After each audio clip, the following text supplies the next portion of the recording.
ഒരു ശാന്തമായ കടൽ. ഈ ശാന്തതൊന്നും ഇല്ലായിരുന്നു, അത്യാവശ്യം തിരമാലൊക്കെ ഉണ്ടായിരുന്നു.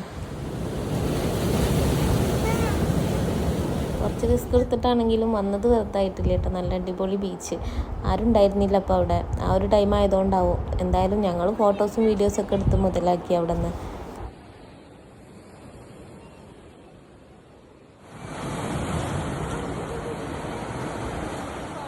അങ്ങനെ ഞങ്ങൾ അവിടെ തന്നെ നിന്ന് കുറേ വീഡിയോസൊക്കെ എടുക്കുമ്പോഴാണ് റിഫ പറഞ്ഞത് ഇതെല്ലാം മിനി ഗോവ, കുറച്ചുകൂടെ അപ്പുറത്താണ്, ഏതായാലും നമുക്ക് അങ്ങോട്ട് പോകാമെന്ന് പറഞ്ഞ് അങ്ങനെ കുറച്ചുകൂടെ അങ്ങോട്ട് നടന്നു. എന്തായാലും നല്ലൊരു അടിപൊളി ബീച്ചാണ്, നല്ല രസമുണ്ട് കാണാൻ. മുൻപ് ഗോവയിൽ പോയി പരിചയമില്ലാത്തതുകൊണ്ട് ഇതാണ് മിനി ഗോവ എന്ന് ഞാനങ്ങ് വിശ്വസിച്ച്. അവിടെ പോയപ്പോൾ കുറച്ച് ആളുകളൊക്കെ ഉണ്ടായിരുന്നു കേട്ടോ. അവരിങ്ങനെ ഒരു ബസ്സിൽ വന്നതാണ് ഇങ്ങനെ ഈ ഒരു സ്ഥലം കാണാൻ വേണ്ടിയിട്ട്.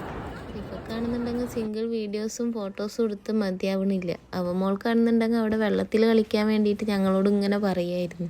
മോനൂനാണെന്നുണ്ടെങ്കിൽ ആകെ ഒരു സങ്കടമുള്ളൂ, സൺഡേനടിച്ച് കറുത്തു പോയല്ലോ എന്ന്. അപ്പോൾ ഞങ്ങൾ പറഞ്ഞു ഞങ്ങളത്രക്കൊന്നും ഇല്ല എനിക്ക് എന്ന് പറഞ്ഞ് സമാധാനിപ്പിച്ചു അവനെ.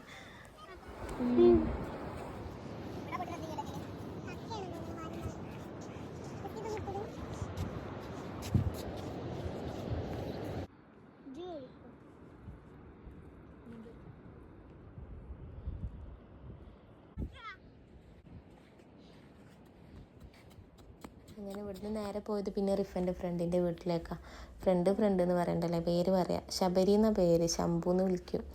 അങ്ങനെ ശംഭുവിൻ്റെ വീട്ടിൽ പോയി. അവിടെ 3 അമ്മമാരുണ്ട്. ഒന്ന് ശംഭുവിൻ്റെ അമ്മ, പിന്നെ അച്ഛമ്മ, പിന്നെ അച്ഛൻ്റെ പെങ്ങൾ. അവരോടൊക്കെ സംസാരിച്ച് മോളും അതേപോലെ മോനൊക്കെ വന്നത് അവർക്ക് ഭയങ്കര ഇഷ്ടമായിട്ടുണ്ട്. അവരുടെ വീട്ടിൽ അങ്ങനെ കുട്ടികളൊന്നുമില്ല, അതുകൊണ്ട് തന്നെ അവരൊക്കെ വന്നപ്പോൾ അവനൊക്കെ ഭയങ്കര ഇഷ്ടമായിട്ടുണ്ടായിരുന്നു. പിന്നെ അവിടെ നിന്ന് ഫുഡൊക്കെ കഴിച്ച് ഞങ്ങൾക്കും ഭയങ്കര സന്തോഷമായി അവിടെ പോയി അവരൊക്കെ പരിചയം. അവിടെ എത്തിയപ്പോൾ പിന്നെ വീഡിയോസ് എടുക്കാൻ സത്യം പറഞ്ഞാൽ മറന്നുപോയി. പിന്നെ ചാർജും കുറവായിരുന്നു, ഫോണിൽ ചാർജറും എടുത്തിട്ടില്ലായിരുന്നു.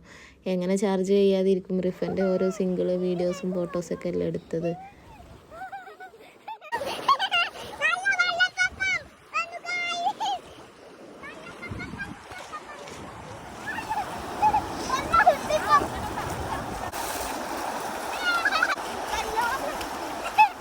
ഹലോ ഗായ്സ്, നമ്മുടെ ഗോവയിലുള്ള പോപ്പെന്ന് പറയുന്ന രസമാണ്. നല്ല ചൂടാണ്, എന്നാലും നമ്മൾ വെള്ളത്തിൽ ഇറങ്ങുന്നുള്ള വാച്ചാണ്. ഇതേപോലെ വെള്ളം പേടില്ല. അവിടെ വള്ളത്തിനോട് എന്തൊക്കെ ദേഷ്യമുള്ളായിരുന്നു.